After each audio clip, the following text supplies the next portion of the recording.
അസ്സലാമു അലൈക്കും വറഹ്മത്തുള്ളാ. നാളെ നടക്കുന്ന 9ാം ക്ലാസ്സിലെ ഫിഖ് ചോദ്യപേപ്പറും അതിന്റെ ഉത്തരങ്ങളുമാണ് ഇവിടെ കാണിക്കുന്നത്. ഒന്നാമത്തെ ടൈപ്പ് ചോദ്യം, സിൽ ബിൽ മുനാസിബി, യോജിച്ചവ ചേർക്കുക.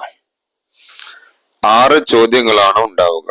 ഓരോന്നിനും ഓരോ മാർക്ക് വീതമാണ് നൽകപ്പെടുന്നത്. ശ്രദ്ധിച്ച് വിദ്യാർത്ഥികൾ അറ്റൻഡ് ചെയ്യണം. ബ്രാക്കറ്റിൽ നിന്ന് ഏറ്റവും അനുയോജ്യമായ ഉത്തരം എടുത്താണ് പൂരിപ്പിക്കേണ്ടത്.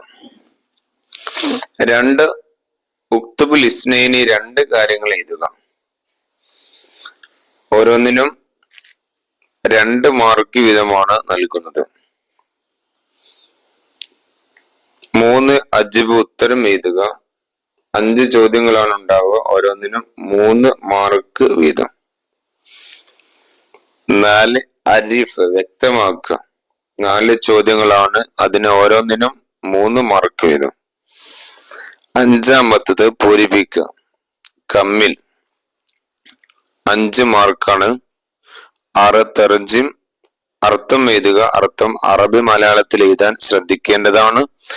നാളെ നടക്കുന്ന പരീക്ഷയിൽ എല്ലാവർക്കും ഉന്നതമായ വിജയം ഉണ്ടാവട്ടെ എന്ന് പ്രാർത്ഥിക്കുന്നു. അസ്സലാമു അലൈക്കും വറഹ്മത്തുള്ളാഹി.